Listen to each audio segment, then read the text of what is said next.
This morning, we are very fortunate to have with us the members of the Church of God International for our medical, the dental, and the legal services at our facility here at the Baguio City Jail Male Dormitory. This is very important, you know, to our persons deprived of liberty kasi it's not also easy to just bring them out. And of course, the MCGI, no, sumagot po sila, tinugon po nila yung ating pakiusap na mag-conduct sila ng outreach mission nila dito sa ating Baguio City Jail Male Dorm.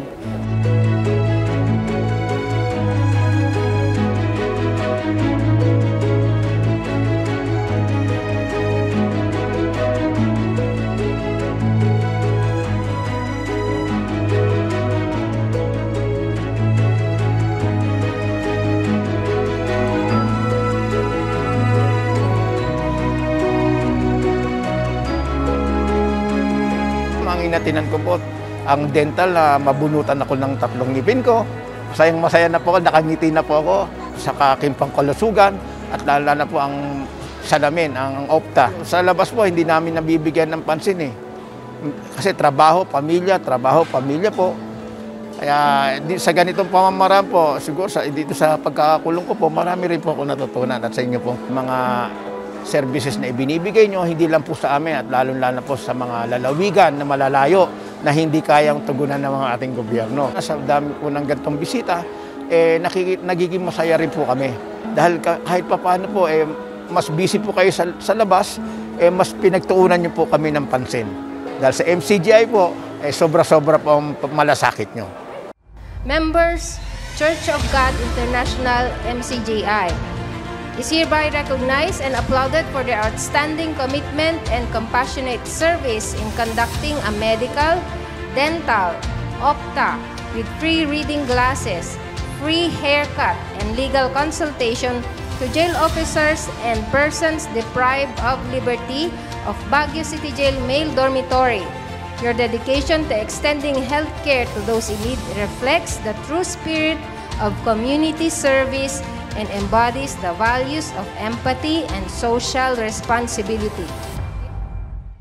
Katuwang na po natin mula ngayon ang MCGI sa mga programa na kailangan po ng ating mga kapatid dito sa loob ng piitan. Kami po ay overwhelmed, talagang siksik, liglig at umaapaw po ang kaligayahan namin.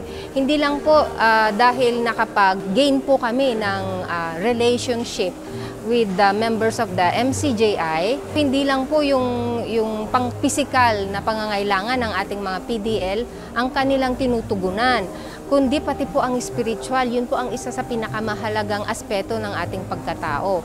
And through MCJI, na-expand po ang ating services dito sa jail. Hindi lang po sa ating mga PDL, kami rin po na personnel kasi nadadagdagan po ang mga kaibigan namin sa labas. And noteworthy po kasi these people are God-fearing. Maraming salamat MCJI at sana po ay tuloy-tuloy na po yung programa natin dito sa Baguio City Jail Male Dormitory para sa ikauunlad ng serbisyo ng BJMP at para sa ating mga PDL.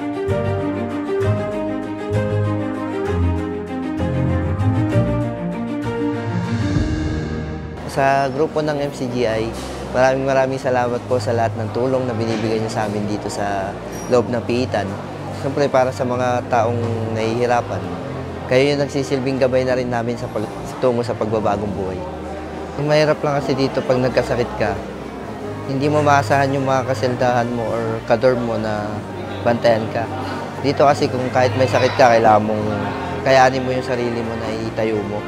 Sa pagdalaw po kasi ng grupo ng MCGI sa amin, wala akong naramdaman na natatakot kayo. Kasi ang napapansin ko, pagpasok nyo, open kayo eh. Maluwag kayo. Kumbaga, wala kayong pakialam kung anong kaso man yung kausap nyo or kung kriminal man siya. Pero para sa inyo, parehas nyo rin silang tao. Nagagaanan yung loob namin na kahit paano may mga taong nakakapansin ng mga nasa loob. Ang naiisip lang kasi talaga namin pag may dumadalaw na ibang tao na hindi naman PDL, ang pangit ng tingnan ng ibang tao na naka-yellow kami, na naka-PDL shirt kami. Kasi karamihan kasi ng tao ang tingin sa mga nasa PDL, masama na. Pero para sa akin, tutusin, mas nakita ko pa dito lahat ng kabutihan na kailangan ko malaman. At saka sa MCGI po na tumutulong sa amin. Hindi nila pinipili yung tao. Kumbaga, kung sino lang yung matawag nila or sino yung talagang ma-accommodate nila, doon sila. Tsaka wala silang pakialam kung ano man ang tsura or kalagayan ng tao. Basta para sa kanila lahat pantay.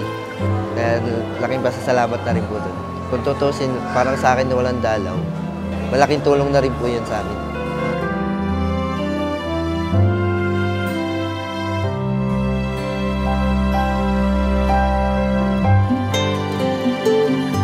Itong facility natin is, alam naman natin na limited yung access nila in terms of medical kasi nga considering na nandito sila sa loob. If need na mag-undergo sila ng mga check-up, ganun, we have to get court order from the court. Pag kayo na po, ang mga service providers na pupunta dito, at least na ilalapit na po sa kanila yung serbisyo na hindi natin maibigay kasi nga limited. We are thankful for that. And then, napapanahon din po, timing din po yung medical consultation kasi as of now, meron tayong mga PDL na nangangailangan talaga na magpakonsulta na at yun na nga, na nakapag-consult sila at hindi lang yun, meron pa kayong ibibigay na libreng gamot para sa kanila.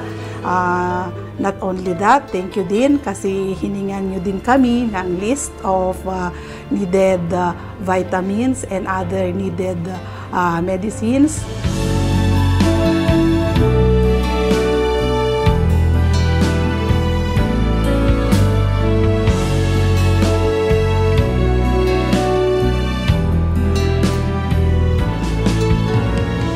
Unang-una po nagpapasalamat po kami dahil ito pong mga service nyo nung ito po is pupunta po sa amin dito because physically di po pwede. Kaya itong mga ganito pong pagkakataon is napakalaking tulong po sa ako. Hindi lang po sa gamot, hindi lang po sa pagkain, hindi lang po sa attention, kundi nararamdaman po namin mga PDL po, mga persons deprived of liberty na may importansya pa rin po pala kami sa labas po. Na kami po ay tinuturing na tao po. Tinuturing kami hindi lang po mga nakakulong, kundi mga taong may pagkakataong magbago pa po, may pag-asa po po. Kaya sa pamamagitan ng services na to po is yun. Hindi lang napupunan yung pangangailangan namin sa mga gamot, sa mga pagkain, sa lahat po, kundi napupunan din po ang mga spiritual at saka physical needs po namin. Isa po yung medical services po na binigay ninyo, ang sobrang pangangailangan po namin dito dahil marami po kaming sakit din po dito. Kaya yung augmentation na galing sa inyo po, napakalaking tulong po sa amin. Sobrang laking tulong po. Ang ganda po sa pakiramdam. Doon po namin nakikita na gumagalaw po si Lord parati po. So lahat po ng sinasabi ko noon na yung sana, puro ganun, puro sana. Ngayon, ang napalitan na po ng even if po yung sana po namin. Parati nyo pong iisipin saan man po kayo magpunta na yung mga taong pinunta nyo po dito, hindi man po nila masabi sa inyo personally, is sana po maramdaman ninyo mga pagmamahal namin, pasasalamat po namin sa inyo po. Sa ngalan po ng kagawaran ng Penolohiya at Piitan, kami po ay taus-pusong nagpapasalamat for always delivering services to the Baguio City Jail Male Dormitory. Hindi lang po minsan na ginawa ninyo sa aming facility ang pagtulong nyo, kundi maraming beses na po kayong pumunta at nag-deliver po ng community service nyo dito sa loob ng Piitan. Thank you very much for always keeping under your loop ang persons deprived of liberty of the Baguio City Jail Male Dormitory. Samantalang kayo'y may pagkakataon, magsigawa tayo ng mabuti sa lahat. Yun ang hindi panghihimagod. Kung hindi tayo manghihimagod sa paggawa ng mabuti, liliwanag ang ating ilaw. sa gitna ng mga hintil. Kung hindi tayo manghihimagot sa paggawa ng mabuti, darating yung araw, luluwalhatiin nila ang ating Ama na nasa langit dahil sa kanilang nakikitang mabubuting gawa ng ating pagsasama-sama. Mula dito sa Patio City, LCBI here, LCBI dyan, to God be the glory, Pag-ibig.